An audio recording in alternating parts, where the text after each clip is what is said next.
On number 83, I've chosen to do some work beforehand to try to clearly explain what's going on. We have a series of points, locations on the curve, exactly 4 of them. We can choose them in pairs, neighboring pairs, to think about what the average slope is between each pair of points, what's kind of going on in that neighborhood. So if I take the first pair, I can set up a different quotient, the difference in the y's over the difference in the x's, and get a slope for what describes the slope of that black line that I've got drawn here between the point at the first point and the second point. If I pair the next grouping between 2.8 and 3.0, this sort of gray line here has a slope that's greater. It's more steep. It's about 29. And if I take the last pair of points, that is 30 at 3 and 3.1, and I do a difference quotient with those, I get the slope of this blue line, which is steeper still. And that's all very consistent with what it says. It says the function and the derivative are increasing. So I know that the function actually looks like that red curve, that it's concave up, it's increasing the entire time. And I'm asked about an instantaneous slope. I'm asked about what could it be at 3? Well, I know that 3 occurs somewhere between this pairing, the pairing that is between 2.8, and the pairing after between 3 and 3.1. 3.0 is directly in the center. So it seems to me that we need a number that's somewhere between these two. And as I look to the list, the only thing that's between those two is 30. So that's the only possibility in what's presented here for 83. This next one is a quick one where we're asked about the intervals for when the function is decreasing, and we've got a graph of the first derivative.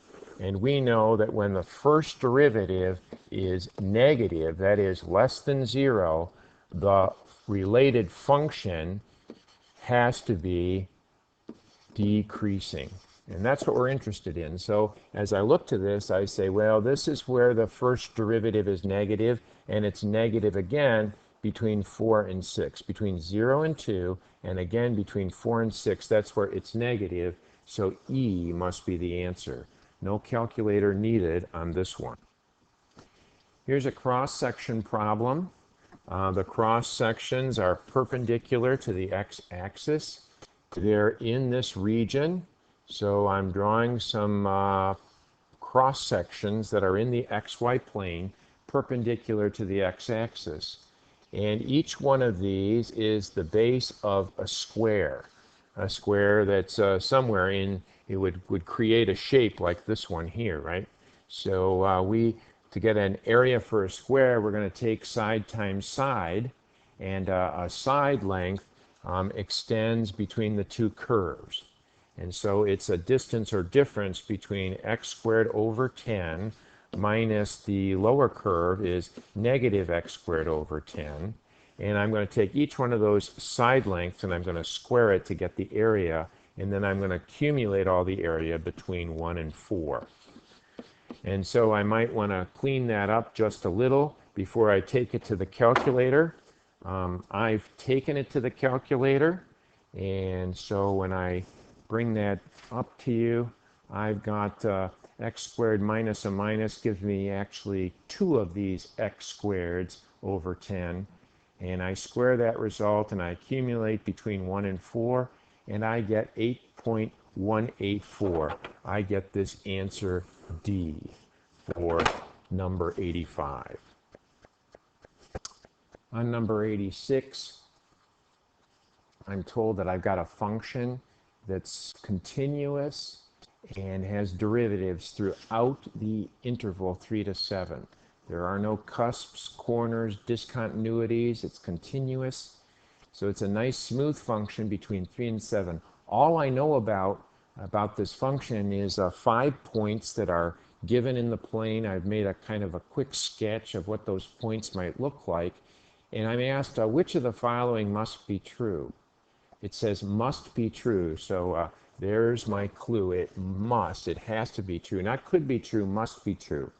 It says I must have a minimum value on this interval at 12. Or that is the minimum value. It seems like it could be until I recall that, well, this function could look like this.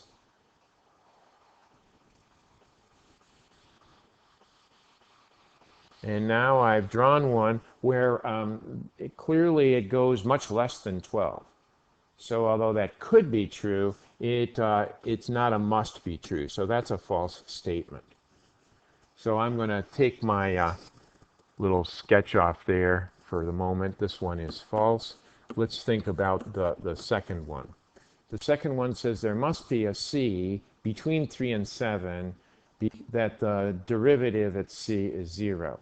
Well, it seems to me that no matter how I draw this, how unconventional I draw a continuous function between these that contains these 5 points, it's got derivatives all the way around, that I have at least one place where the derivative is c. The one I've just drawn has it happen 1, 2, 3, 4, 5 times between 3 and 7.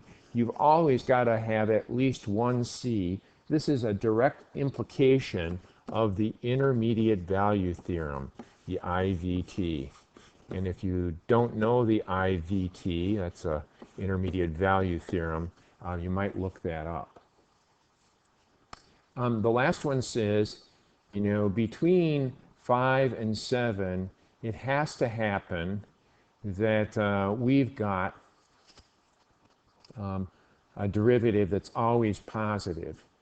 And I've just drawn it between 5 and 7, suggesting to you a way that that's not necessarily the case. For instance, I had it go through at 6, where the derivative is actually 0 and then continues up. So it is not positive there. I could draw it again with another between 5 and 7, and I could have literally anything going on I want between 5 and 7, where there it's down, it's up, it's down again, it's up again, and the derivatives don't have to be positive, so that's a false statement. It doesn't have to be true. So 2 is the only one that's true, 2 only, or B is the answer to 86. Question 87 is testing your knowledge of what's called the first derivative test. You know that the first derivative is going from negative to positive, which means that the function is going from a decrease to an increase at that moment, right? It's going from a decrease to an increase. And so the function is doing this sort of thing. It's going from a decrease to an increase at that moment, right? And therefore, that's a minimum. We want to know about maximums. Well, there's no sign change here, so it was positive before and positive after, and so that's a nada, that's a nothing. It went from increasing, paused for a moment, and then continued to increase. Up here, we've got a place where the derivative went from positive to negative. It went from increase to decrease, and we know when it goes from increase to decrease, we have to have something that looks like that in the function, that it goes from increasing a positive slope to a negative slope. That's what we've got going there. So that is definitely a max at that moment. At the end here, though, we've got something like we had at the beginning where it's from a negative to a positive. This has to be a minimum. This is a minimum right before we go past 7. So it says how many relative maxes do we have in this interval? And we've only got one, so A is the answer.